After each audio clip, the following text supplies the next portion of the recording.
Everybody's Lonesome by Clara E Laughlin. Recording by Bridget Gage. Chapter 1. Disappointed in Life. Mary Alice came home quietly from the party. Most of the doors in the house were closed, because it was cold, and the halls were hard to heat. Mary Alice knew exactly what she should see and hear if she opened that door at her right as she entered the house, and went into the sitting room. There was a soft coal fire in the small, old-fashioned grate, under the old-fashioned white marble mantel. Dozing, always dozing, on the hearthrug, at a comfortable distance from the fire, was Herod, the big yellow cat. In the center of the room, under the chandelier, was a table, with a cover of her mother's fancy working, and a drop light with a green shade. By the unbecoming light of this, her mother was sewing. What day was this? Tuesday. She was mending stockings. Mary Alice could see it all. She had been seeing it for 20 years, during which nothing, it seemed to her, had changed, except herself. If she went in there now, her mother would ask her the same questions she always asked. Did you have a nice time? Who was there?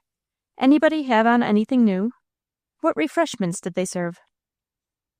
Mary Alice was tired of it all, heartsick with weariness of it, and she stole softly past that closed sitting-room door and up, through the chilly halls, where she could see her own breath, to her room. She did not light the gas, but took off in the dark her good hat, and her best gloves, and her long black cloth coat of an ugly store-bought cut, which was her best and worst. Then, in an abandon of grief, which bespoke real desperation in a careful girl like Mary Alice, she threw herself on her bed, without taking off her good dress, and buried her head in a pillow, and hated everything.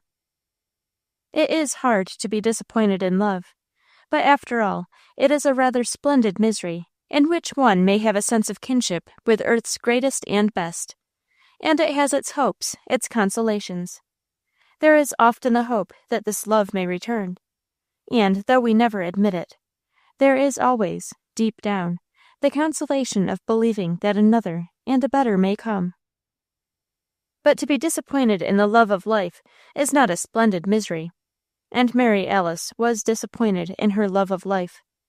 To be 20 and not to believe in the fairies of romance, to be 20 and instead of the rosy dreams you've had, to see life stretching on and on before you, an endless, uninspired humdrum like mother's, darning stockings by the sitting-room fire.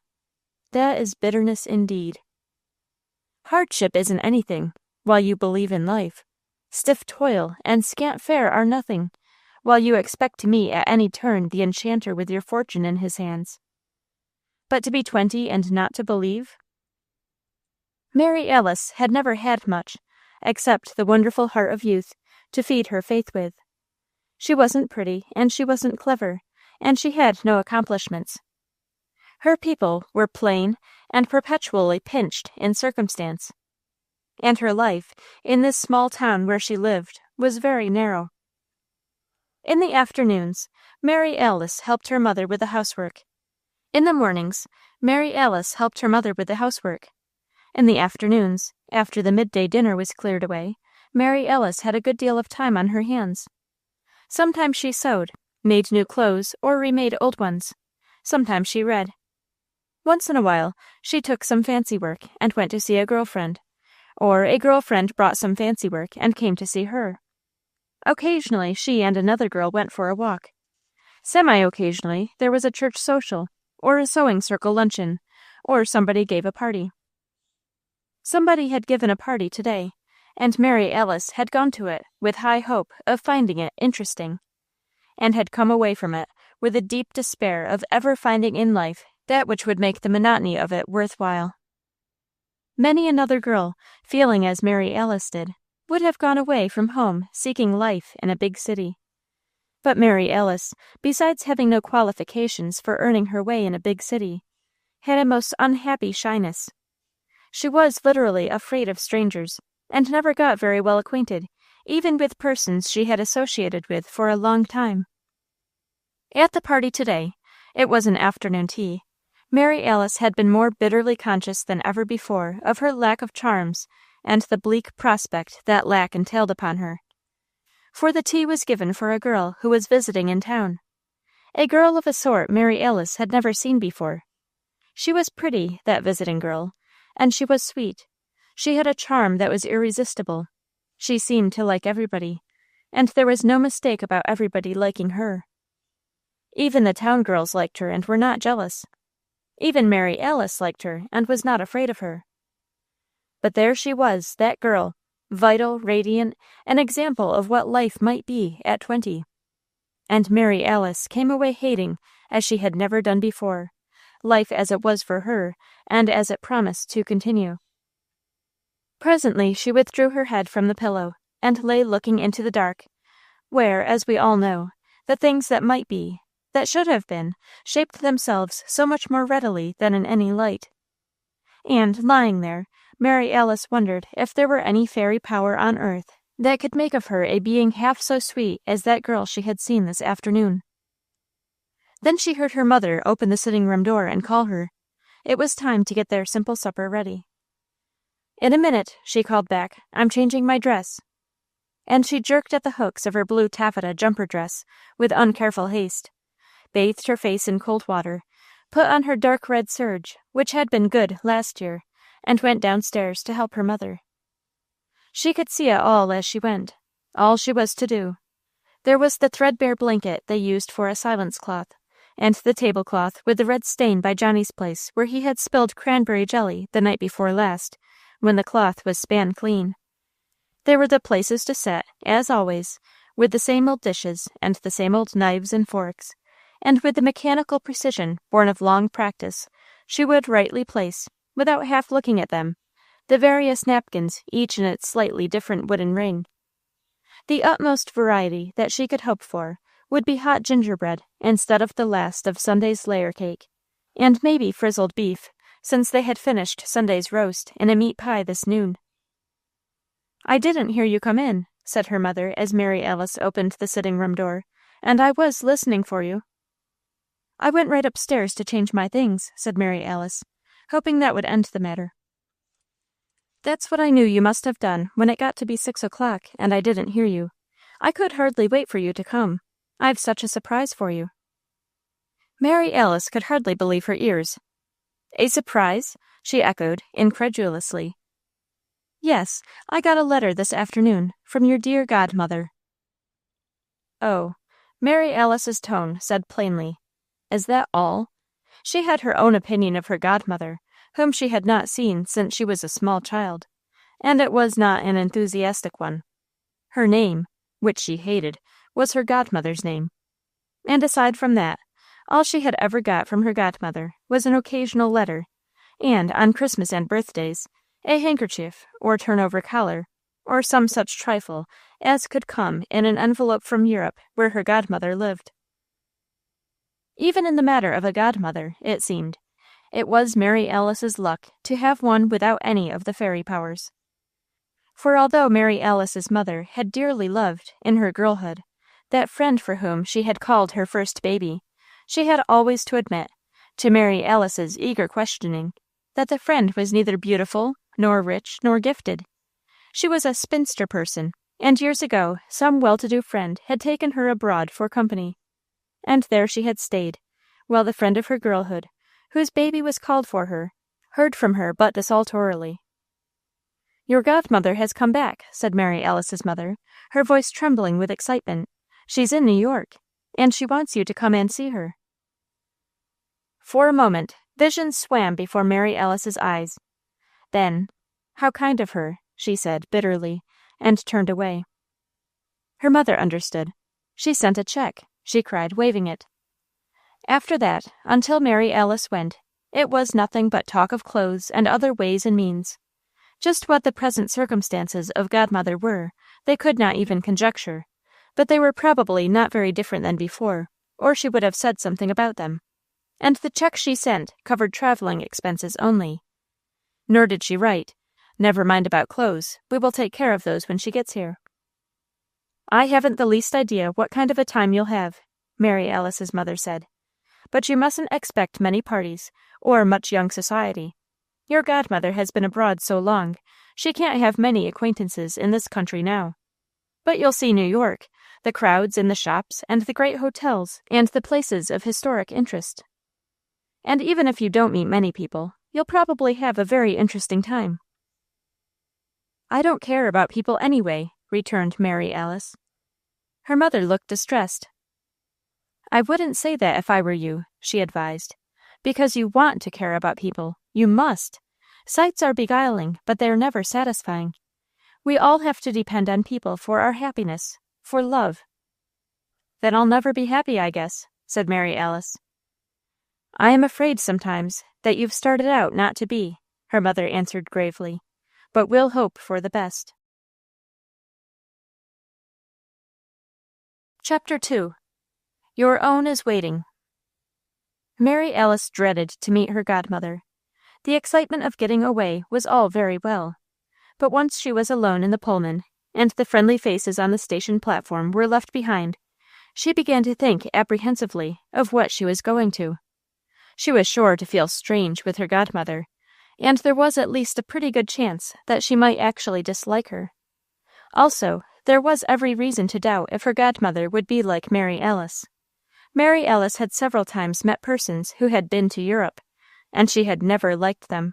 Their conversation was all about things she did not know, and larded with phrases she could not understand. Those years in Europe made her doubly dread her godmother. But the minute she saw her godmother at the Grand Central Station, she liked her, and before they had got home, in the Fourth Avenue car, she liked her very much. And when she lay dozing off to sleep, that first night in New York, she was blissfully conscious that she loved her godmother. Godmother lived in an apartment in Gramercy Park. It was an old-fashioned apartment, occupying one floor of what had once been a handsome dwelling of the tall chimney type common in New York. All around the square were the homes of notable persons, and clubs frequented by famous men. Grandmother was to point these out in the morning, but this evening, before dinner was served, while she and Mary Alice were standing in the window of her charming drawing-room, she showed which was the Players, and indicated the windows of the room where Edwin Booth died. It seemed that she had known Edwin Booth quite well when she was a girl, and had some beautiful stories of his kindness and his shyness to tell. Mary Alice was surprised and delighted, and she looked over at the windows with eager, shining eyes. "He must have been wonderful to know," she said. "Do you suppose there are many other great people like that?" "A good many, I should say," her godmother replied, and as they sat at dinner, served by godmother's neat maid-of-all-work, it kind of came out, as Mary Alice would have said, how many delightful people godmother had counted among her friends. "You've had a beautiful time all your life, haven't you?" Mary Alice commented admiringly, when they were back in the cozy drawing-room, and godmother was serving coffee from the copper percolator. "Not all my life, but most of it, yes," said godmother. "It took me some time to find the talisman, the charm, the secret, or whatever you want to call it, of having a happy time." "But you found it?" Godmother flushed, as if she were a little embarrassed. "Well," she said, "I found one, at last, that worked for me." "I wish I could find one," sighed Mary Alice, wistfully. "I'm going to try to give you mine," said godmother, "or at least to share it with you. And all I ask of you is, that if it works for you, you'll pass it on to someone else." "Oh, I will," cried Mary Alice. "What is it?" "Wait a minute. I have to tell you about me first, so you'll understand."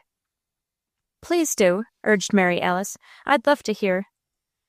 "Well, you see, when the invitations to my christening were sent out, my folks forgot the fairies, I guess. And as I grew up, I found that I hadn't been gifted with wealth or beauty or talents or charm." "I know," Mary Alice broke in. Godmother looked surprised. "I mean, I know how that feels," Mary Alice explained.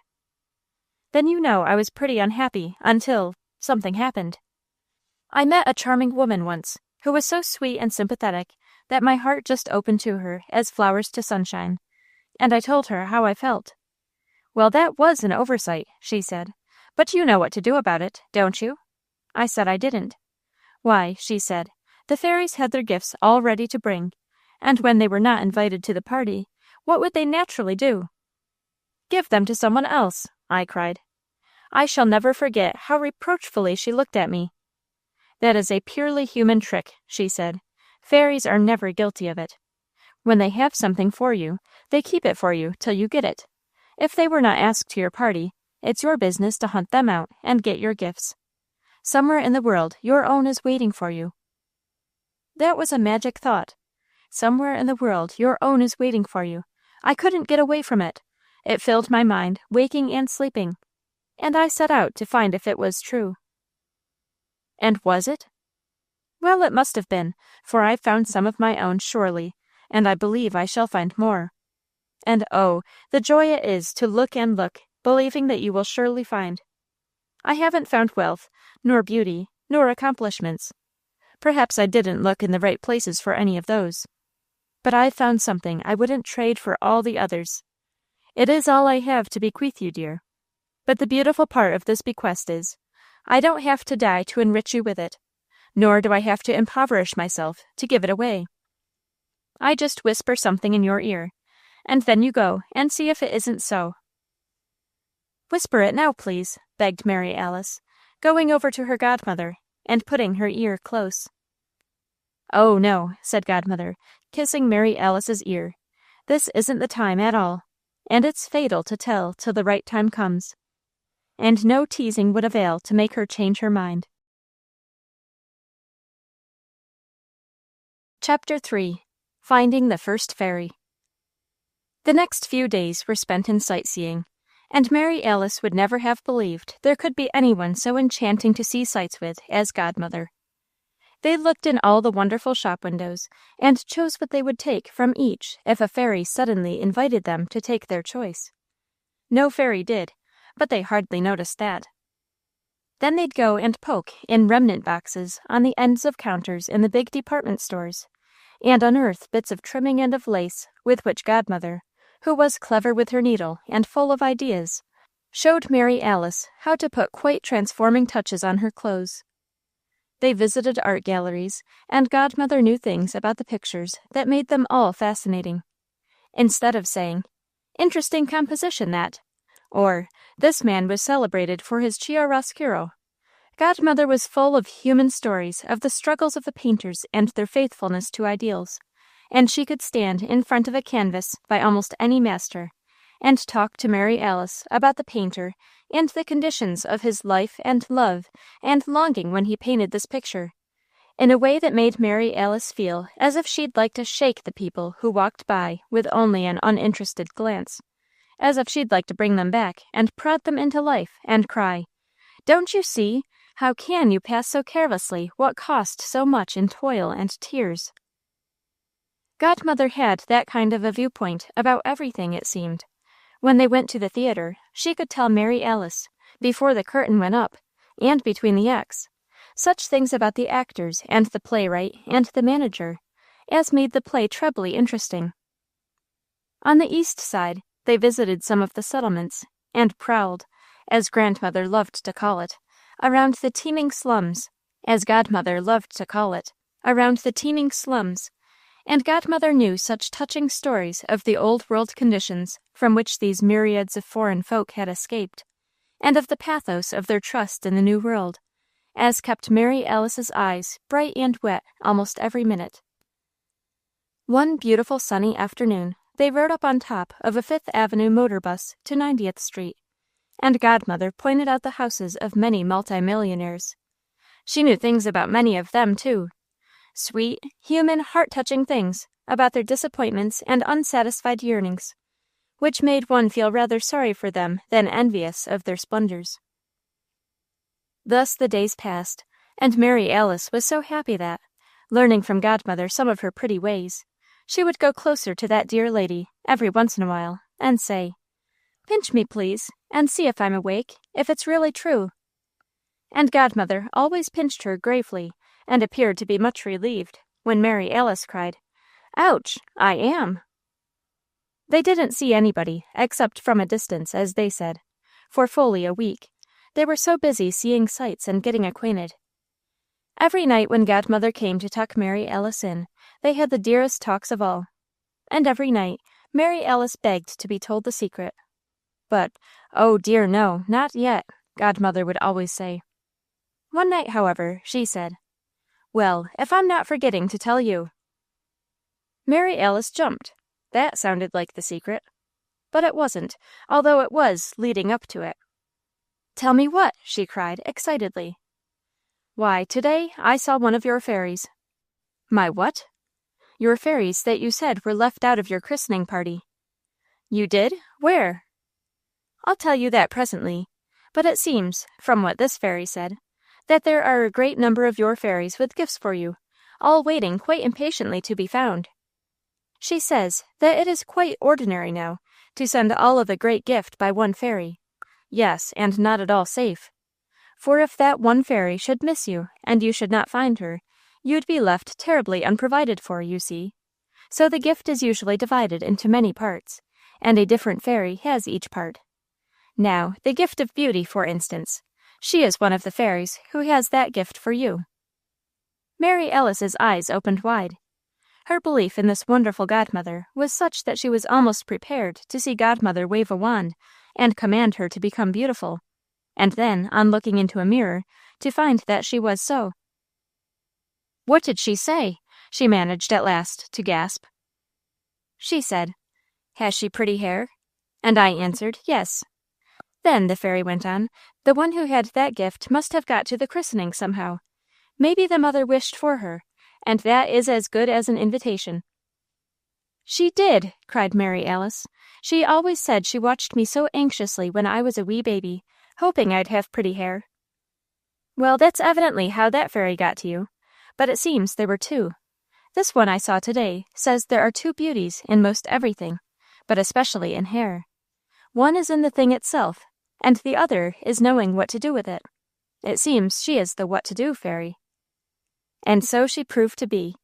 For when she came to luncheon next day, she told Mary Alice how she had always been a bit daft about hair. "When I played with my dolls," she said, "I always cared much more for combing their hair and doing it up with Mother's invisible pins than for dressing them. And it used to be the supreme reward for goodness when I could take down my mother's beautiful hair and play with it for half an hour. I'm always wanting to play with lovely hair. And when I saw yours at the theater the other evening, I couldn't rest until I'd asked your Godmother if she thought you'd let me play with it." So after luncheon, they went into Mary Alice's room, and wouldn't let Godmother go with them. "Not at all," said the what-to-do fairy. "You are the select audience. You go into the drawing-room and compose yourself. When we're ready for you, we'll come out." Then, behind locked doors, with much delightful nonsense and excitement, she divested Mary Alice's head of sundry awful rats and puffs, combed out the bunches which Mary Alice wore in her really lovely hair, brushed smooth the traces of the curling iron, and then made Mary Alice shut her eyes and hope to die if she peeked once. When permission to peek was given, Mary Alice didn't know herself. "There," said the fairy, when the excitement of Godmother's delight had subsided. "I've always said that the three most important beauty fairies for a girl to find are the how-to-stand fairy, the how-to-dress fairy, and the what-to-do with your hair fairy.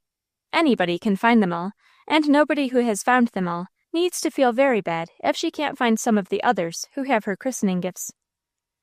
Mary Alice began looking for the others right away, but even one fairy had transformed her, outside, from an ordinary-looking girl into a young woman with a look of remarkable distinction, just as Godmother had transformed her within from a girl with a dreary outlook on life to one who found that the world is so full of a number of things, I'm sure we should all be as happy as kings.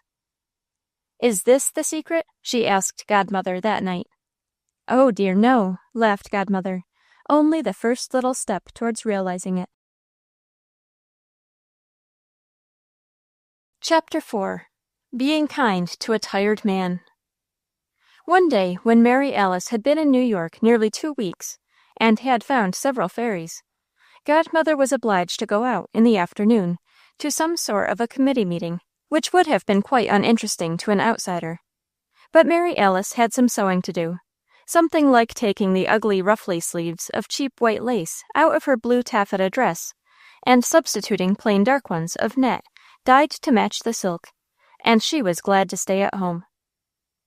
"If an elderly gentleman comes in to call on me late in the afternoon, but before I get home," said Godmother in departing, "ask him in and be nice to him. He's a lonely body, and he'll probably be tired. He works very hard." Mary Alice promised, and went happily to work on the new sleeves, which were to give her arms and shoulders something of an exquisite outline, in keeping with the fairy way of doing her hair, which Godmother had taught her to admire in a beautiful marble in the Metropolitan Museum. About 5 o'clock, when Godmother's neat little maid had just lighted the lamps in the pretty drawing-room, and replenished the open fire, which was one of the great compensations for the many drawbacks of living in an old-fashioned house, the gentleman Godmother had expected called. Mary Alice went in to see him, and explained who she was.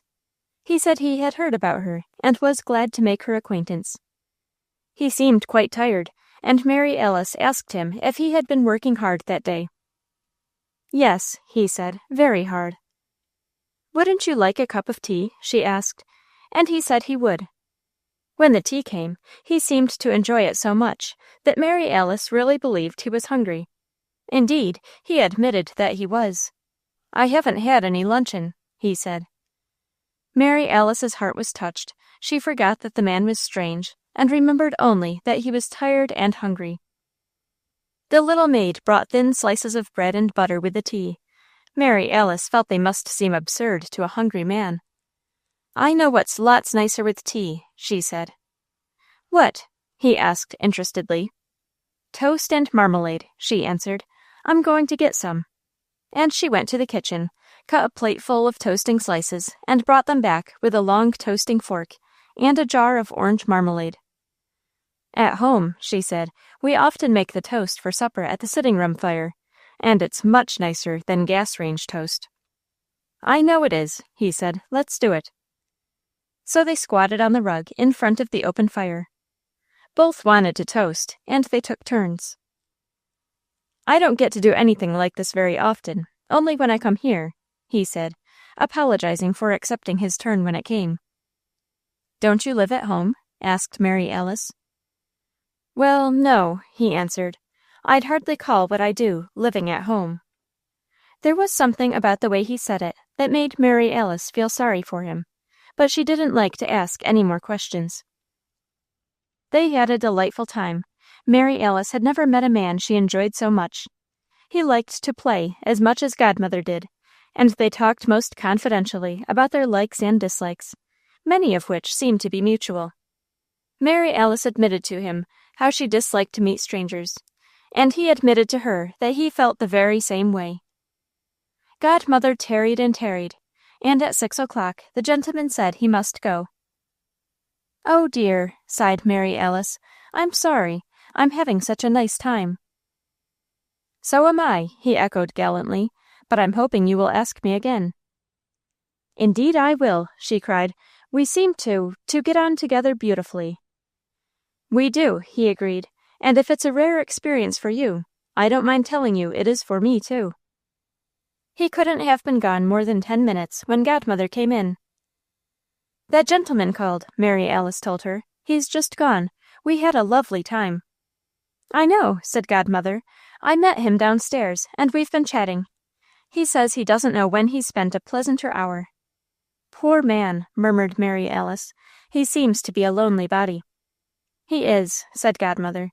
"He likes to come in here once in a while for a cup of tea and an hour's chat, and I'm always glad to have him." "I should think so," agreed Mary Alice. "He ate nearly a whole plate of toast." Godmother laughed so heartily that Mary Alice was a little mystified. She didn't see the joke in being hungry. She didn't even see it when Godmother told her who the man was. "Not really?" gasped Mary Alice. Godmother nodded. "Why, he told me himself," Mary Alice began, and then stopped to put 2 and 2 together. It was all very astounding, but there was no reason why what he had told her and what Godmother said might not both be true. "If I had known," she said, sinking down, weak in the knees, into the nearest chair. That was what gave him his happy hour, said Godmother. You didn't know. It is so hard for him to get away from people who know, to find people who are able to forget. That's why he likes to come here. I try to help him forget, for an hour, once in a while, at candle-lightin time. I see, murmured Mary Alice. The man was one of those great world powers of finance, whose transactions filled columns of the newspapers, and were familiar to almost every schoolchild. That night, when Godmother was tucking Mary Alice in, they had a long, long talk about the color of the afternoon, and about some other people Godmother knew, and about how sad a thing it is to take for granted about any person certain qualities we think must go with his estate. And now, said Godmother, I'm going to tell you the secret. And she did, then turned out the light, kissed Mary Alice one more time, and left her to think about it. Chapter 5. Going to the Party. Now, said Godmother, the very next morning after she had told Mary Alice the secret, to see how it works. This evening I am going to take you to a most delightful place. What kind of a place? Mary Alice begged to know. Already, despite the secret, she was feeling fearful. Godmother squeezed Mary Alice's hand sympathetically, and then, because that was not enough, she dropped a brief kiss on Mary Alice's anxious young forehead. I know how you feel, dear, she whispered. All of us, I guess, have fairy charms that we're afraid to use. Others have used them, we know, and found them miraculous. But somehow we're afraid. I'm all undecided in my mind whether to tell you about this place we're going to, or not to tell you about it. I want to do what is easiest for you. Now, you think, it probably won't be a very large assembly. These dear people, who have many friends, are at home on Friday evenings. Sometimes a large number call, sometimes only a few. And in New York, you know, people are not introduced round.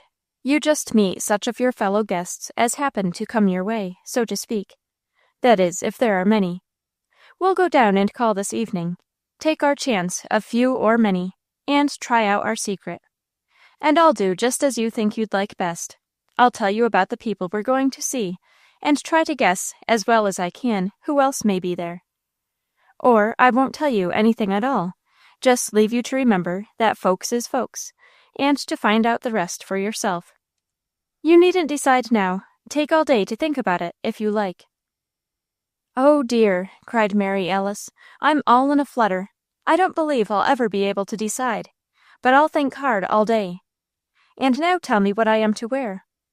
She went to her room and got her dark blue taffeta, and showed the progress of yesterday, with the new dark net sleeves to replace the ugly ruffly white lace ones. That's going to be fine, approved Godmother. Now, this morning, I am going to help you make the new yoke and collar, and then... She squinted up her eyes, and began looking as if she were studying a picture the way so many picture lovers like to do, through only a narrow slit of vision, which sharpens perspective and intensifies detail. I think we'll go shopping. Yesterday, when I was hurrying past, and hadn't time to stop for longer than a peek, I saw in a Broadway shop window some short strings of pink imitation coral of the most adorable color. For, what do you think? 25 cents a string. I've a picture of you in my mind, with your dark blue dress, and one of those coral strings about your throat. Godmother's picture looked very sweet indeed when she came out to dinner that evening. It was astonishing how many of her fairies Mary Alice had found in 2 short weeks. The lovely lines of her shoulders, which she had never known were the chief of all the lines of beauty, were no longer disfigured by stiff, outstanding bretelles and ruffled lace sleeves, but revealed in all their delicate charm by the close-fitting, plain dark net. And above them rose the head of such unsuspected loveliness of contour, which rats and puffs and pompadour had once deformed grotesquely, but which the wonderful new hairdressing accentuated in a transfiguring degree. The poise of Mary Alice's head, the carriage of her shoulders, were fine, but she had never known before that those were big points of beauty. So she did look lovely, with the tiny touch of coral at her throat, the pink flush in her cheeks, and the sparkle of excitement in her eyes. It was her first party in New York, and she and Godmother had had the most delicious day getting ready for it. Mary Alice couldn't believe that all they did was to fix over her blue jumper dress and invest 25 cents in pink beads. But it seemed that when you were with a person like Godmother, what you actually did was magnified 1,000-fold by the enchanting way you did it.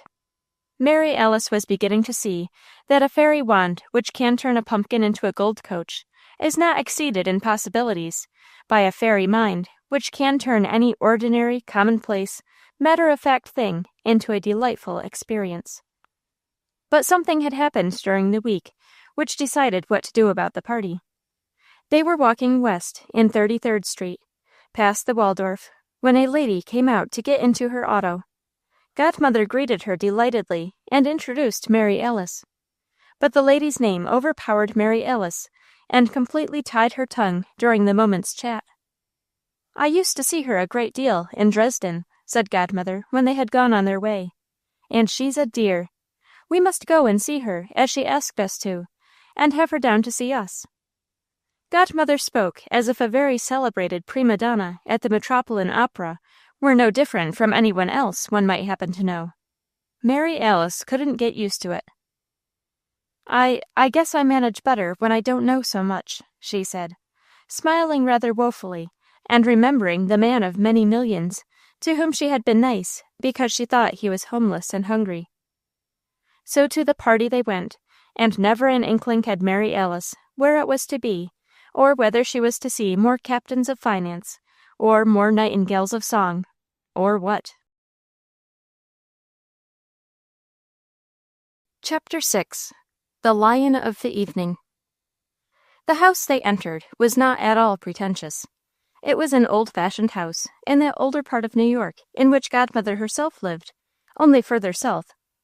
But it was a remodeled house. The old high stoop had been taken away, and one entered, from the street level, what had once been a basement dining room, but was now a kind of reception hall. Here they left their wraps in charge of a well-bred maid, whom Godmother called by name and seemed to know. And then they went upstairs. Mary Alice was all panicky inside, but she kept trying to remember the secret. Their hostess was a middle-aged lady, very plain but motherly-looking. She wore her hair combed in a way that would have been considered terribly old-fashioned in Mary Alice's hometown, and she had on several large cameos, very like some Mary Alice's mother had and scorned to wear. Mary Alice was reasonably sure this lady was not a millionairess or anything like that, and she didn't think she was another prima donna. The lady's name meant nothing to her. "Well," their hostess said, as Godmother greeted her, "now the party can begin. Here's Mary Alice. 2 Mary Alices," she added, as she caught sight of the second one. "Who says this isn't going to be a real party?" Evidently, they liked Godmother in this house, and evidently they were prepared to like Mary Alice. Then, before she had time to think any more about it, 3 or 4 persons came up to greet Godmother, who didn't try to introduce Mary Alice at all, just let her tag along without any responsibility. Mary Alice found that she liked to hear these people talk. They had a kind of eagerness about many things that made them all seem to have much more to say than could possibly be said then and there.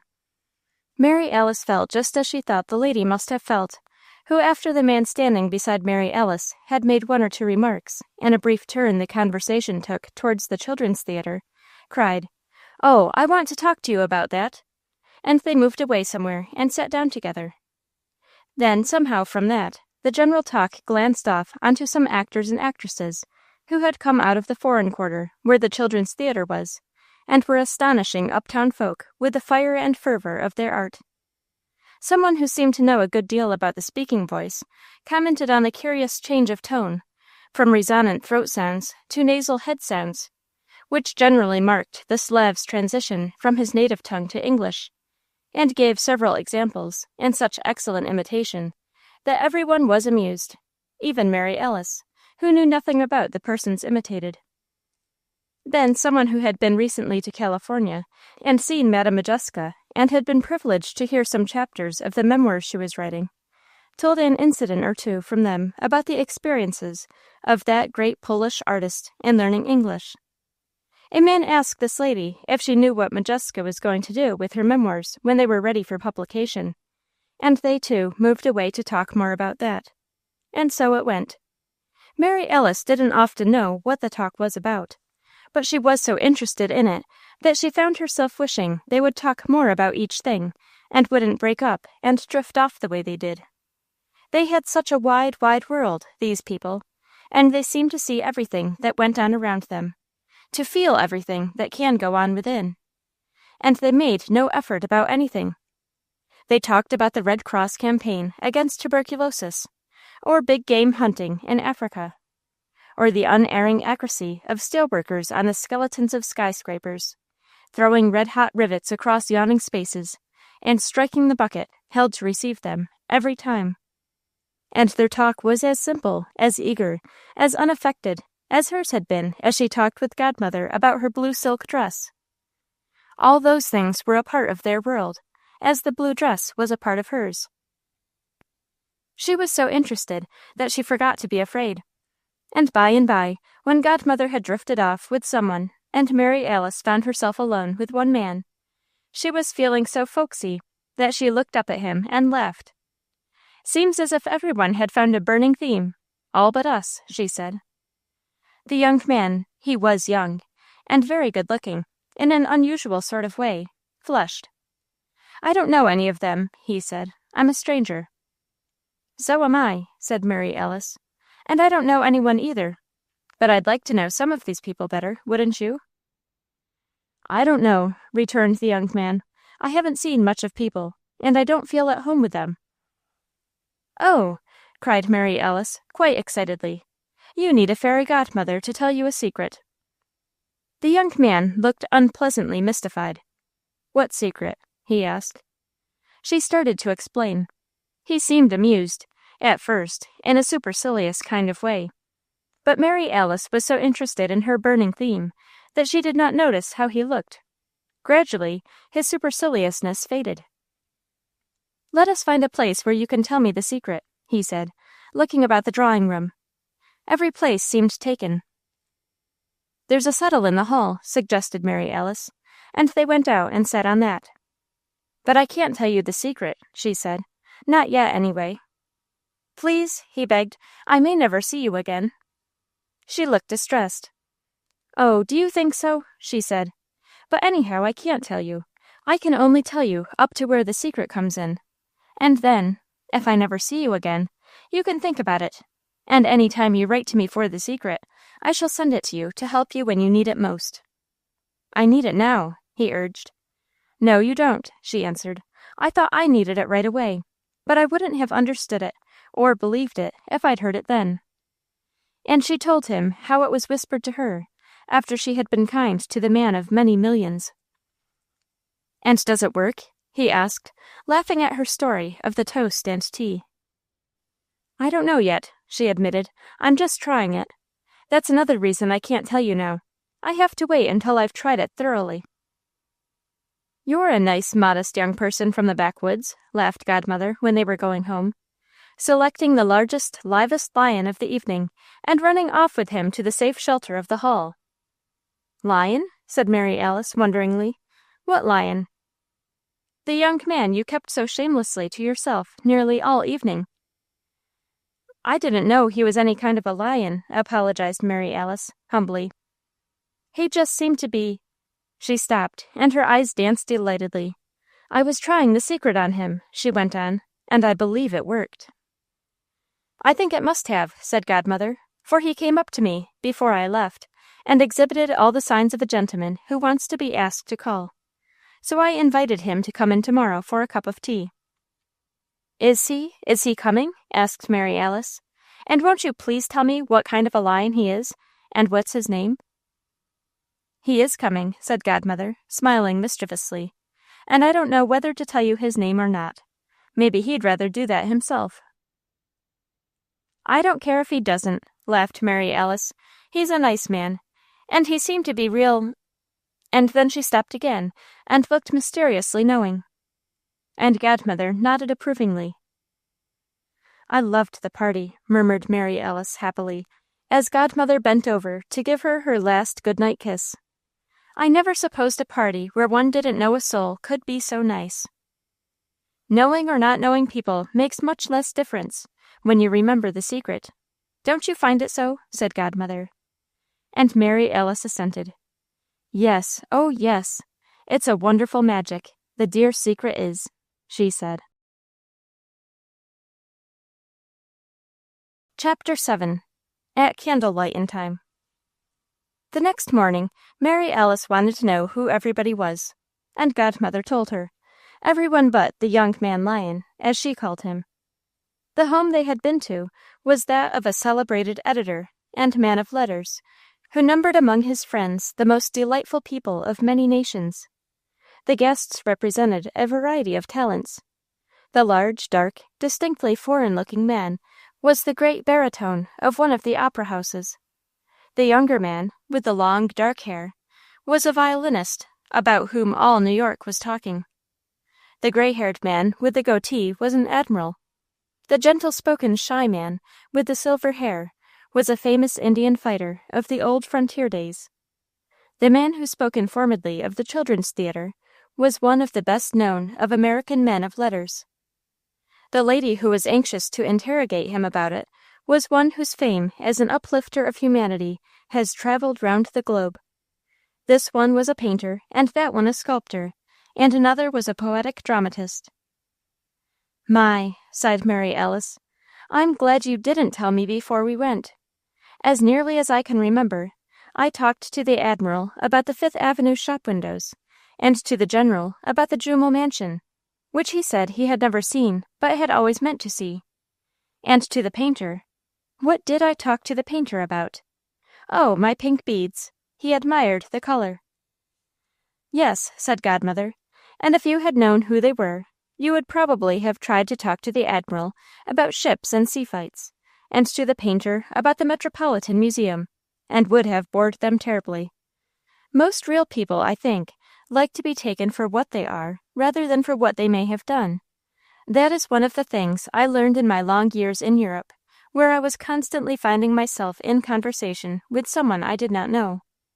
We always began on a basis of common humanity, and we soon found our mutual interests and enjoyed talking about them.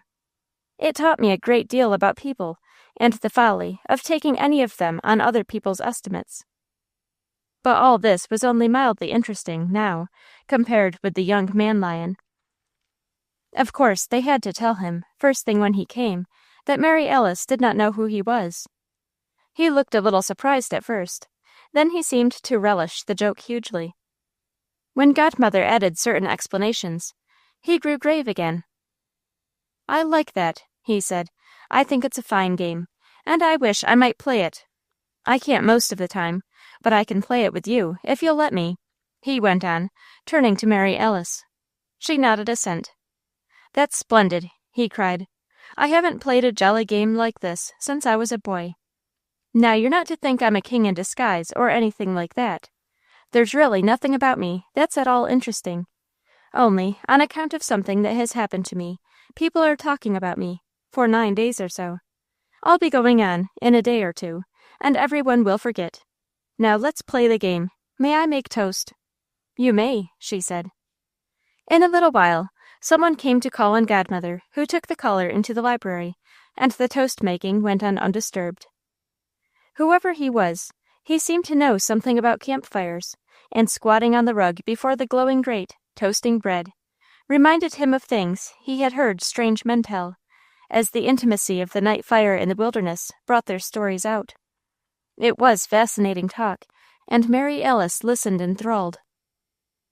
I didn't know I had that much talk in me, he laughed, a little confusedly, as he rose to go. It must be the surroundings that are responsible, and the game. Godmother, whose caller was gone, asked him to stay to dinner. I wish I could, he said wistfully, noting in the distance the cozy dinner table set for 2. If you could only know where I must dine instead. You seem to dread it, said Mary Alice. I do, he answered. She looked at Godmother. I wish we could tell him the secret, she suggested shyly. It might help. Godmother looked very thoughtful, as if gravely considering. Not yet, she decided, shaking her head. It's too soon. I think so too, he said. I'm afraid you might lose interest in me after you had told me. I'd rather wait. The next day was Sunday. He had engagements for lunch and dinner, but he asked if he might slip in again for tea. He was leaving town Monday. So they had another beautiful hour at what Godmother loved to speak of as candle-lightin time. And while Mary Alice was in the kitchen cutting bread to toast, Godmother and her guest made notes in tiny notebooks. There, she said, when she had written the Gramercy Park address in his books, anything you send here will always reach her, wherever she is. And any answer she may care to make to me, if you'll address it to me there, handing back her book to her, will always reach me, wherever I may be. It is a splendid game, he said when he was going, and I'm glad you let me play. If more people played this game, I'd find the world a lot pleasanter place to live in. When you know the secret, you can show other people how to play, Mary Alice suggested. That's so, he said. Well, I shan't let you forget you are to tell it to me. Chapter 8. Learning to be brave and sweet. Godmother's charming drawing-room seemed intolerably empty when he had gone, and they two stood by the fire and looked into it, trying to see again the jungle scene he had pointed out to them in the bed of coals. But the jungle was gone, the vision had faded with the seer, and Godmother and Mary Alice began picking up the teacups and the toast plate, almost as if there had been a funeral. Then Godmother laughed. How solemn we are, she said, pretending to think it all very funny. But Mary Alice couldn't pretend. She set down his teacup, which she had just lifted with gentle reverence off the mantel where he left it, and went closer to Godmother. Her lips were trembling, but she did not have to speak. I know, precious, I know, whispered Godmother. She sat down in a big chair close to the fire, the chair he had just left, and Mary Alice sat on the hearth rug and nestled her head against Godmother's knees. Neither of them said anything for what seemed a long time. They just looked into the glowing bed of coals and saw different things. Then, I think, Mary Alice began, in a voice that was full of tears, I think I wish we hadn't played any game. I think I wish I hadn't seen him at all. Lovey, dear. Yes, I do, wept Mary Alice, refusing to be comforted. Everything was beautiful before he came, and now he's gone, and I'm so lonesome. Godmother was silent for a moment. There's the secret, she suggested at last. It was when I felt just as you do now that I began to learn the secret. Mary Alice made no reply. There seemed to be nothing that she could say. But after they had sat silent for a long while, she got up and kissed her godmother with a new passion, which had in it tenderness as well as adoration. I don't believe I can be so brave and lovely about it, as you must have been to make people love you so, but I'm going to try, she said. The success with which Mary Alice's trying met was really beautiful to see. At first, it was pretty hard for her to care much about the secret, or about people. Every assemblage just seemed to her an empty crowd where he was not. But when she began to wonder to how many of those selfsame people the others seemed the same as to her, she was interested once more. The secret began to work. It worked so well, in fact, that Mary Alice came to be quite famous in a small way. People in Godmother's distinguished and delightful set talked enthusiastically of Mary Alice's quiet charm, and she was asked here and asked there, and had quite a wonderful time. Her poor friend came in, whenever he could, for tea and toast, and sometimes he made what he called a miserable return for this hospitality, by asking Godmother and Mary Alice to dine with him at his palace on Upper Fifth Avenue, and afterwards to sit in his box at the opera. He was a widower, and his 2 sons were married and lived in palaces of their own. His only daughter was abroad finishing her education, and his great, lonely house was to serve a brief purpose for her when she came out, and until she married. Then he thought he would either give it up or turn it over to her. Certainly he would not keep it for himself. At first, Mary Alice found it hard to remember the secret, with so many footmen around. But by and by she got used to them, and other things being equal, could have nearly as good a time in a palace as in a flat. For this, she had a wonderful example in Godmother, of whom someone had once said, admiringly, that she was never mean to anybody just because he's rich. It was true. Godmother was just as nice to the rich as to the poor, to the cowering celebrity, as she was wont to say, as to the most important nobody. It was the secret that helped her to do it. It was the secret that helped Mary Alice. And so the winter went flying by. Twice letters came from him, and Mary Alice answered them, giving the answers to Godmother to send. Once he wrote from London, and once from somewhere on the Bosphorus. They were lonesome letters, both, but he didn't ask for the secret, though he mentioned it each time. Chapter 9. Telling the Secret to Mother. In March, Godmother said, I am going abroad for the summer, dear, and I've just had a conference with my man of affairs. He reports some unexpectedly good dividends from my small handful of stock in a company that is enjoying a boom. And so, if we're careful, you and I, there will be enough so I can take you with me. Mary Alice was too surprised, too happy to speak. Now you'll want to go home, of course, Godmother went on, and so we'll agree on a sailing date, and then you may fly back to Mother as soon as you wish, and stay till it's time to go abroad. They decided to sail the 1st of May, so Mary Alice went home almost immediately, and on an evening late in March got off the train onto that familiar platform whence she had so fearfully set forth only 4 short months ago. Father was at the station to meet her, and at home, by the soft coal fire burning beneath the white marble mantel in the sitting-room, Mother was sewing and waiting for her. Mary Alice was thinking, as she and Father neared the house, of that miserable evening in the fall, when she had stolen past her mother, and gone up to her room and wept passionately, in the dark, because life had no enchantment for her. There would be no stealing past dear Mother now, for the secret was for Mother too, yes, very much indeed for Mother, as Mary Alice and Godmother had agreed in their wonderful tucking-in talk the night before Mary Alice came away. All the way home, on the train, she had hardly been able to wait till she got to Mother with this beautiful new thing in her heart. Perhaps Mother had dreaded her girl's homecoming, in a way, almost as much as she yearned for it. But if she had, Mary Alice never knew it. And if she had, Mother herself soon forgot it.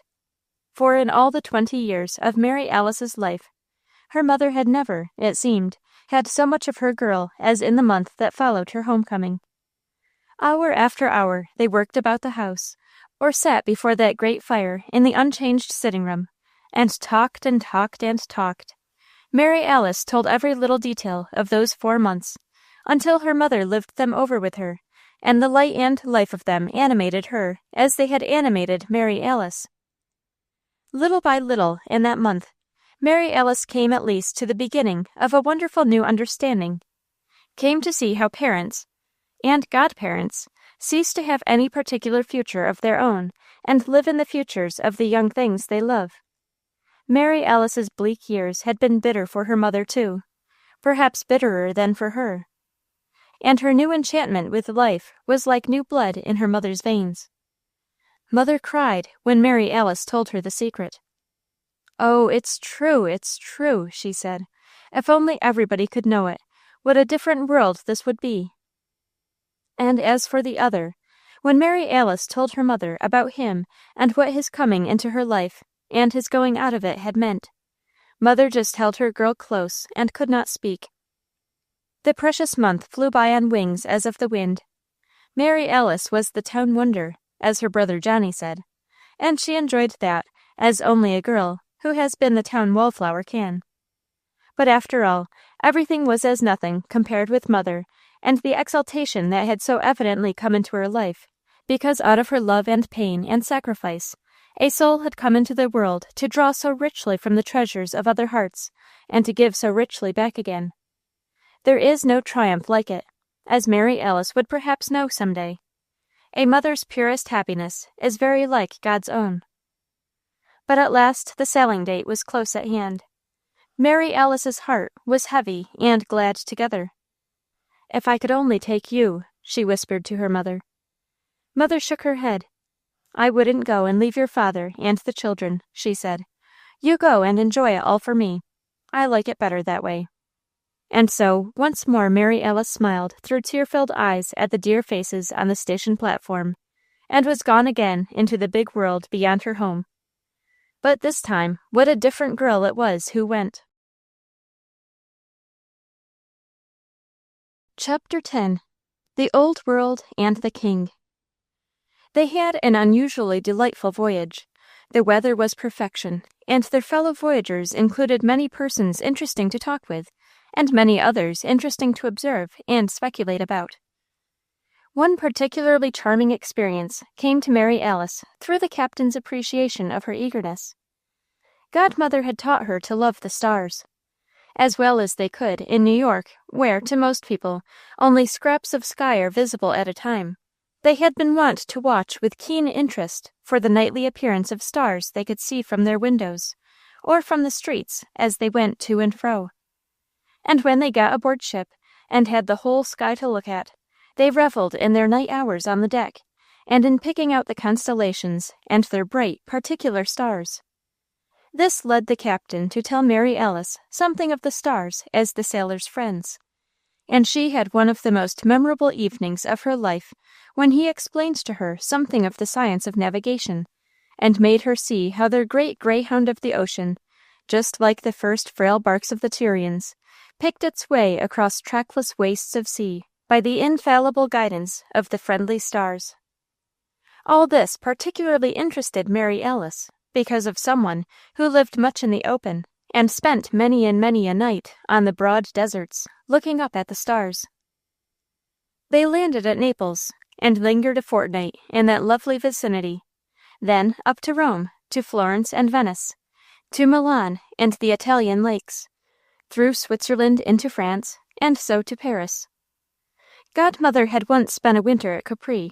She had spent several winters in Florence. She knew Venice well. She had hosts of dear familiar things to show Mary Alice in each place. At last they came to Paris. Godmother lamented that it was in July they came, but Mary Alice, who had no recollections of Paris in April and May, found nothing to lament. They stayed more than a month, and made a number of the enchanting little journeys which can be made out of Paris for ever and ever without repeating, it seems. Then, with a trunk in which were 2 really truly Paris dresses, very, very modest ones to be sure, but unmistakably touched with Parisian chic, and a mind in which were hundreds of wonderful Paris memories, Mary Alice crossed to England.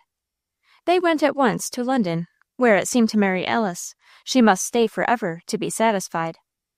Godmother had hosts of charming friends in London, even beyond what she had in Italy and France. But for the first fortnight she gave up her time entirely to Mary Alice's sightseeing. By and by, her friends began to find out she was there, and to clamor insistently for her. And as the exodus from town was as complete as it ever gets, most of the invitations were from the country. So that Mary Alice began to see something of that English country house life she had read so much about, and to meet personages whose names filled her with awe, until she remembered the secret. And thus she came to the great event of her life. Godmother had what Mary Alice called a Duchess friend, of whom she was very, very fond. The Duchess was a woman about Godmother's age, and quite as lovely to look at as a Duchess should be. She was a mistress of many and vast estates, and wore, on occasions, a coronet of diamonds and strings of pearls worth a king's ransom, just like a duchess in a story. But she seemed to Mary Alice to have hardly the mildest interest in the jewels she wore and the palaces she lived in. Mary Alice found it hard to bear in mind that to the Duchess these were just as matter-of-fact, as usual, as unvariable, as the home sitting-room and the good hat had once been to Mary Alice. And like Mary Alice, the Duchess found her happiness in reaching out for something new and different. The Duchess liked the world that Godmother lived in, the world of Godmother's lovely mind, and she loved Godmother's companionship. That was how it came about that Mary Alice found herself very often in exalted society. The exalted personages did not notice her much, but every once in a while, by remembering the secret, she got on happy terms with some of them. And at last, a very unusual thing happened.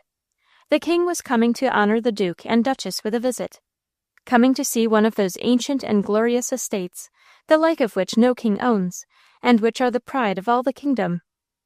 Many sovereigns had stayed at this splendid old place on England's south coast, a place as famous for its beauty as for its 600 years of history. So it was no unusual thing for it to house a king. The unusual part of it all was Mary Alice being there.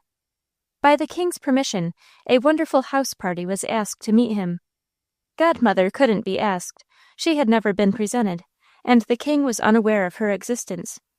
The Duchess would not have dared to present Godmother's name on the list submitted to the king. Much less, therefore, would she have dared to present Mary Alice's. But, said the Duchess, and went on to unfold a plan. If Mary Alice would not mind staying on with the Duchess while Godmother paid another visit, and if she would not mind having a room somewhere in a remote wing, and would not mind not being asked to mingle with the party in any way, she might see something of such sights as perhaps she would never be able to see otherwise. Mary Alice was delighted, partly because she wanted to see the sights, and partly because the thought of going away from this wonderful place made her heart ache. So she was moved out of the fine guest suite she and Godmother had been lodged in, and over to a room in a far wing of the vast house. From this wing one could look down onto the terraces for which the love and genius of none other than quaint John Evelyn, greatest of England's garden philosophers, were responsible. To these terraces the guests would certainly come, and to the world-famous rose garden, into which Mary Alice could look from her window in the far wing. But even if she were to see no royalty, she was grateful for the privilege of staying on a few days longer in this paradise by the sea.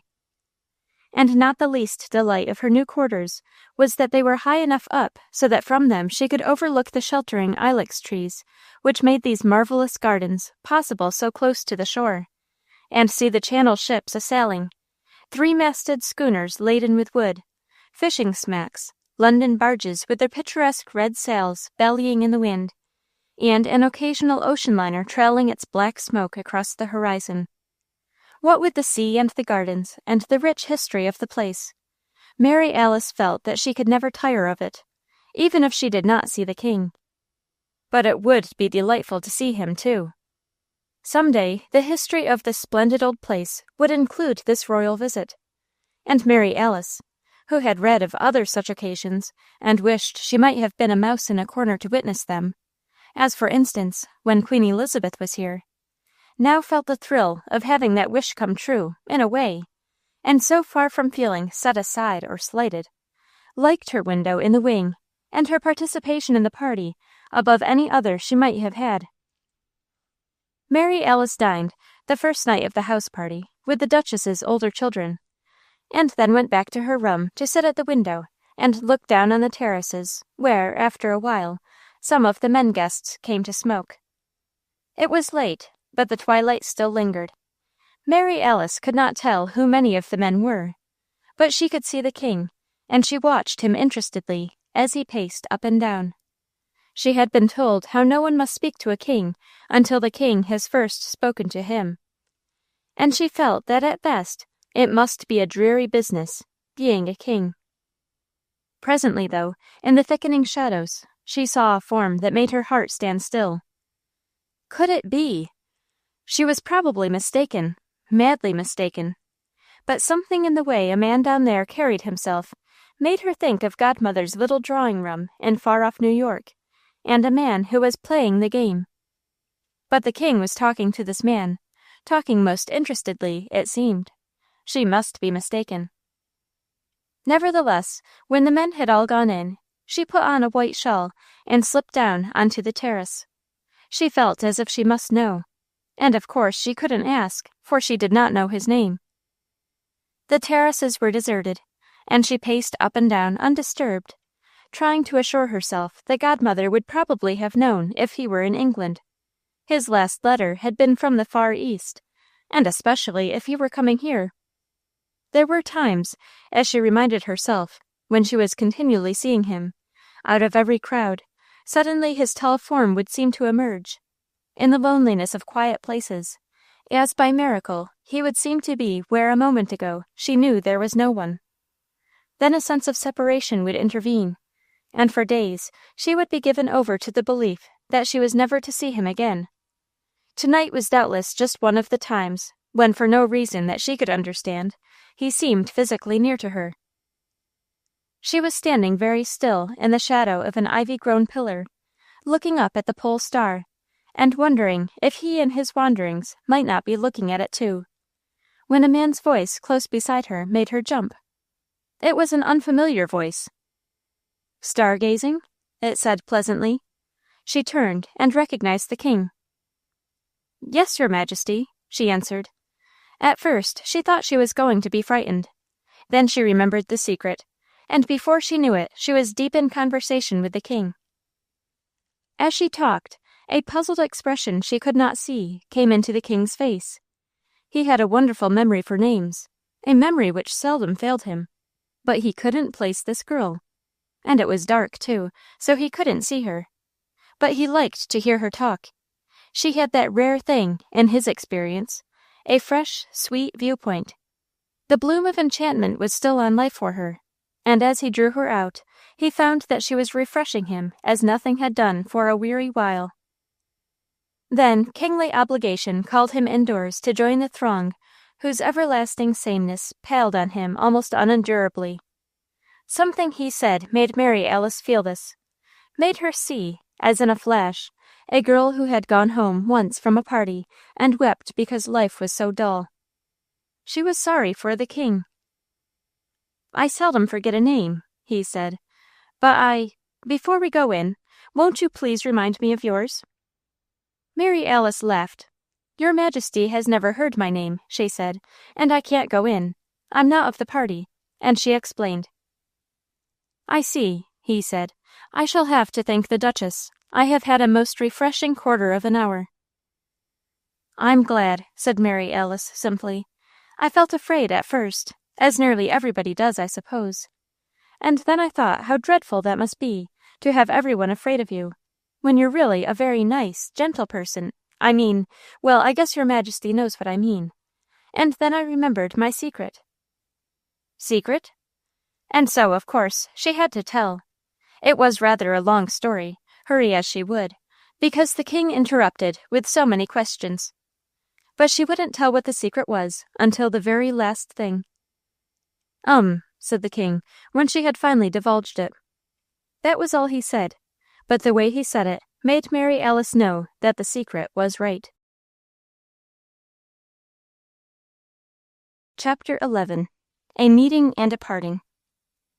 The next day was full of activities, which kept the house guests far afield. But Mary Alice had an exciting day at home, for the king had spoken to the Duchess about her, and asked to have her presented to him that evening. The Duke and Duchess had spent a fortune on the entertainment of their king, had provided for his beguiling every costly diversion that could be thought of. But they had not been able to give him anything new, and they felt that he was enduring the visit amiably rather than actually enjoying it. It remained, apparently, for the girl from nowhere to give him real pleasure. So the Duchess, secretly sympathetic, left orders with her French maid that Mary Alice was to be made ready to see the king. Mary Alice chose the simplest thing that rigorous French maid would allow, and kept as close as possible to her own individual and unpretending style. But even then, she was a pretty resplendent young person, as she stole timidly down to find the Duchess and be presented to the king. The guests were assembled in the great drawing-room, and Mary Alice was frightened almost to death when she saw the splendor of the scene and realized what part she had to play in it. Then, in a daze, she was swept forward and presented, and found herself looking into eyes that smiled as with an old friendliness. So she smiled back again, and soon forgot the onlookers, answering His Majesty's kindly questions. He turned from her presently to speak to someone else, and Mary Alice caught sight then of a face she knew. For an instant she stood staring. For an instant he stood staring back, as unbelieving as she. Then, "You seem to be on friendly terms with His Majesty," he said. "Have you showed him how to play the game too?" "No," Mary Alice answered, "but I've told him the secret." As soon as they could, they escaped, those two, out onto the terrace, where the stars were shining thickly overhead. "On one of those times in New York when we talked together," he said, "you told me that when something very marvelous had happened to you, and you couldn't believe you were awake, that it was really true, you asked your godmother to pinch you. It wouldn't be at all proper for me to ask you to please pinch me, but if you know any perfectly proper equivalent, I wish you'd do it." "I've pinched myself," she returned, "and it seems I am awake, so I judge you must be too." "Then how, please?" And she told him. "And you don't know yet who I am?" "No." So he told her. "I warned you it was nothing interesting," he said. "It is just my work that people are interested in. I don't belong in there," indicating the great house, "any more than you do. They like me for a novelty, because I've dared and suffered, and because, as things turned out, I was in a position to do what they are pleased to call a great service to the empire. I wish I liked them better. They want to be very kind to me, and I was born of them, so they like me the better for that. But I've been in the wilderness too much. I can't get used to these strange folk at home." "I used to think I couldn't get used to strange folk," Mary Alice murmured, "but I seem to have got on fairly well for a girl from nowhere." "Was it the secret?" She nodded. "When may I know?" I can't tell." "You told the king." "He seemed to need it so." "Don't I need it?" I can't tell." He seemed discouraged, and as if he did not know what next to say. They strolled in silence over to where she had been standing the night before when the king spoke to her. From within the great house came the entrancingly sweet song of a world-famous soprano, engaged to pour her liquid notes before the king. Mary Alice stood very still, drinking it in.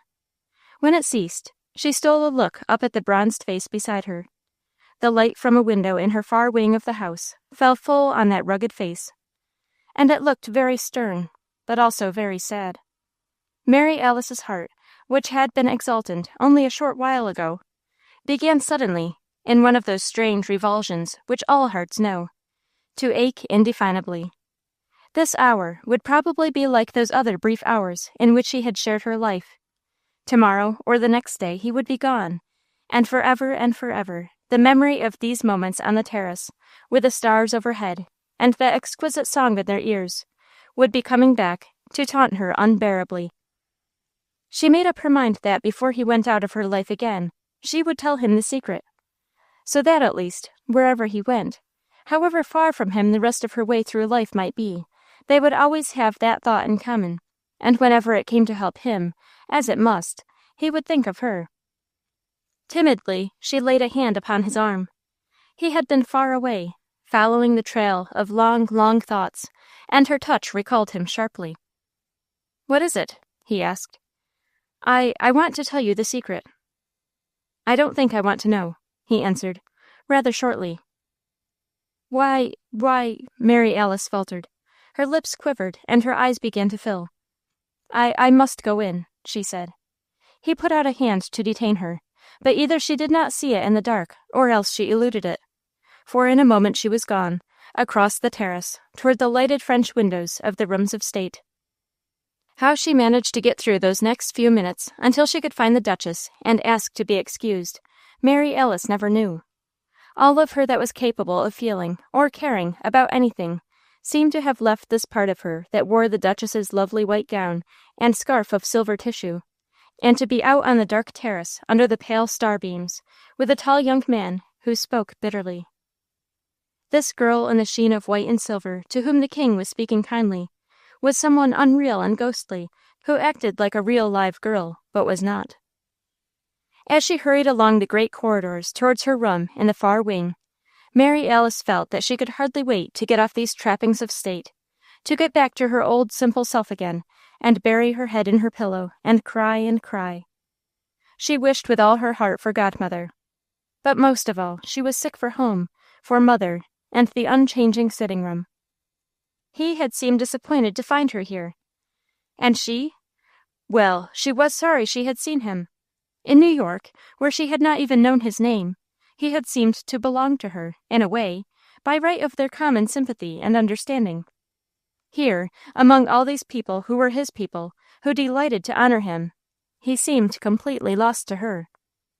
After a weary while, Mary Alice got up and sat by the window, looking across to the main part of the great house, and wondering which of the darkened windows was his, and if he had dismissed her easily from his mind and gone comfortably to sleep. The early dawn breeze was blowing from the sea when she dozed into a brief, dream-troubled sleep. Chapter 12. At Ocean's Edge. Only the gardeners and a few of the house servants were about when she went downstairs, through the still house, and out onto the terraces, towards the sea. She had hung the white and silver finery carefully away, glad to feel so far divorced from it, and all it represented, as she did in her gown of unbleached linen crash, which she and godmother had made. "I'm like Cinderella," she reminded herself, as she buttoned the crash gown. "Godmother and all. Only her prince loved her when he saw her in her finery, and mine despised me. I suppose he thought I was a silly little climber trying to get out of the chimney corner where I belong. But I think he owed it to me to let me explain. There was a cove on the shore whose shelter she particularly loved, and she was going thither now, as these bitter reflections filled her mind. The tide was ebbing, but the thin, slowly widening line of beach was wet, and she had to pick her way carefully. She was so mindful of her steps, and under all her mindfulness, so conscious of the ache in her heart, that she was not noticing much else than the way to pick her steps. And she had rounded the rocky corner of the cove, and was far into her favored little nook, when she saw that it was occupied. A man sat back in its deepest shelter, looking out to sea. He started when he saw her, and she looked back, as if calculating a flight. "Please don't go," he begged, rising to greet her. "I was unpardonably rude to you last night, and it has made me very wretched. You have no right to pardon me, but I hope you won't go away without letting me tell you how sorry I am." It was nothing. I pardon you? I think I understand," said Mary Alice weakly. He shook his head. "How could you, who are so gentle, understand?" Mary Alice looked about to protest, but he silenced her with a commanding gesture. "I've been so much with savages that I've grown savage in my own ways, it seems. But it was like this. You taught me a game once. It was a charming game, and I was glad to learn. But we could play it only twice, and then I had to go away. And after I went, I was always missing the game, always wanting to play again. At what you call candle-lightin time, wherever I was, in strange drawing-rooms, on rushing express trains, on ships plowing the seas, sitting about campfires in the wilderness, I'd always seem to see that little dim-lit room in your New York, and you kneeling beside me on the hearth rug, with the firelight on your face and hair. I've always been a lonely chap, but after that, I was lonelier than ever. I used to think I couldn't bear it. Then last night, how shall I tell you how I felt? I've comforted myself before with the dream that some day I might get back to New York, to that little room at candle-lightin time, and find you again, and forget everything in all the world but that you were there and I was with you, kneeling on the hearth rug and making toast for tea. And when I saw you, all white and silver glitter, talking to the king, the dream was gone. There wasn't any girl on the hearth rug in New York. There was only another girl of the kind that always makes me feel so strange, so ill at ease. It was only night before last that I learned I am to go away again directly, to the Far East, for the government. I was so happy, for I thought I'd go the westward way and see you again in New York. Then suddenly I realized that you were gone, not merely from New York, but from the dream. And I was surprised into rudeness. That's all, but please forgive me." "I told you I understood," said Mary Alice, "and in a way I did. Not that the dream, as you call it, meant so much to you, but that you were disappointed to find Cinderella come out of her chimney corner and talking to the king. I know that when we have a person definitely placed in our minds, we don't like to have him bob up suddenly in quite another quarter, and in what seems like quite another character. Not if that person has been a kind of lodestar to you, and you have been steering your course by her, he said. Mary Alice flushed. Now, I think you ought to let me tell, she began, with downcast eyes. And so she told, how she had come there, and how she had stayed, like the little mouse under the Queen's chair, and how glad she was to have seen from a distance a little of this splendor and great society, and how gladder still to hang her borrowed white and silver away, and be done with it, and all it stood for, and go back to her gown of crash and her chimney-corner place in life. Which I can now see, she added, is the place for dreams and sweet companionship. And when I get back, will you be there? He cried, eagerly. When you get back, I will be there, she promised. After that they sat and talked for long and long, while the blue sea sparkled in the summer morning sun. When, at length, they rose to go, there was a light that never shone on land or sea, in his face and in hers. There had been no further promises, only that one, when you get back, I will be there. But each heart understood the other, and she rejoiced to wait further declaration of his love until he could, according to his tender fancy, make it to her as in his dream come true. On the beach, as they strolled back, it was her eyes, shining with a soft, new radiance, that first caught sight of something. Her fancy that first grasped its significance. Look, she cried, in a bowl-like hollow of a big brown rock, the receding tide had left a little pool of sea-water. It's left behind, this bit of the infinite, unresting sea, she said. Who knows what far, far shores it's come from? And now here it is, and the great mother sea's gone off and left it. He smiled tenderly at her sweet whimsy. The great mother sea will come back for it at sundown, he reminded her. Yes, perhaps it was the coming separation between the two that made her voice quaver so sympathetically. The infinite always comes back for us, but we don't always remember that it will. This is such a little bit of the great sea. Maybe it never was left alone before. Maybe it doesn't know how surely the waters that left it behind will come back for it this evening. Maybe it's lonesome. I think I know how it feels. And he said. Next time you feel that way, will you remember this brown rock and the tide that is so surely coming back tonight? She asked. Indeed I will, he told her. And so will I, she went on, and I'll try to remember, too, that perhaps it was put here for us to see and think of when we need encouragement. Just as, I dare say, we are left behind sometimes, so that other lonely folk may see us, and be reminded that... She stopped. That what? He asked. Why, she cried, it's the secret. The more you live, the more everything helps you to believe the secret, and to feel the brotherhood it brings. He looked guilty. I don't deserve to know the secret, he said, after last night, but I am going to tell you, she declared, so when you're far away from what you love most, or when you're with people you think are different from you and do not understand, you can remember. Yes, eagerly. Just remember, and you've no idea how it helps until you've tried, that everybody's lonesome. That's the secret. End of Everybody's Lonesome by Clara E. Laughlin.